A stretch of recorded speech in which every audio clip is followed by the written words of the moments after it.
আসসালামু আলাইকুম। আশা করি সবাই ভালো আছেন। আল্লাহর রহমতে আমিও ভালো আছি।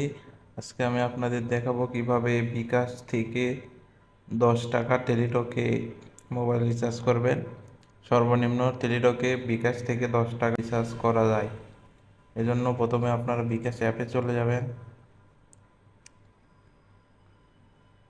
বিকাশ অ্যাপে আসার পর এখানে আপনাদের পিন দিয়ে দিবেন। পিন দেওয়ার পর আপনারা এটা ওপেন করবেন।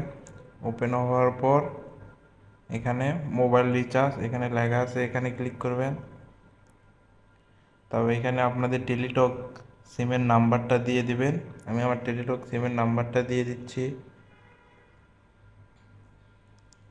তো নাম্বারটা দেওয়া হয়ে গেছে। তারপরে এখানে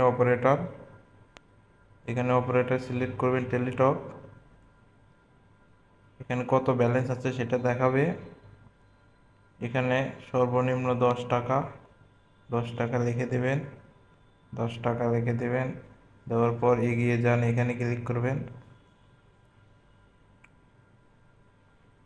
তারপর এখানে পিন নাম্বার দিবেন। এখানে কোনো চার্জ কাটবে না। এখানে আপনার পিন নাম্বার দিয়ে দিবেন। আমি আমার পিন নাম্বার দিয়ে দিচ্ছি। পিন নাম্বারটি দেওয়ার পর এখানে কনফার্ম পিন এখানে ক্লিক করবেন। এখানে কিছুক্ষণ ট্যাপ করে ধরে রাখবেন।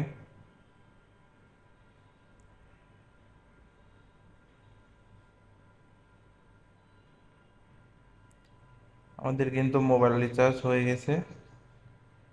10 টাকা টেলিটক থেকে কিন্তু মেসেজ চলে আসছে। এই যে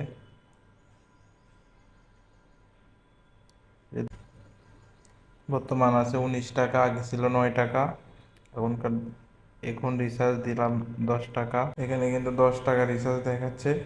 আপনারা এভাবে টেলিটকে 10 টাকা, সর্বনিম্ন 10 টাকা রিচার্জ করতে পারবেন। ভিডিওটা ভালো লাগলে অবশ্যই সাবস্ক্রাইব করবেন।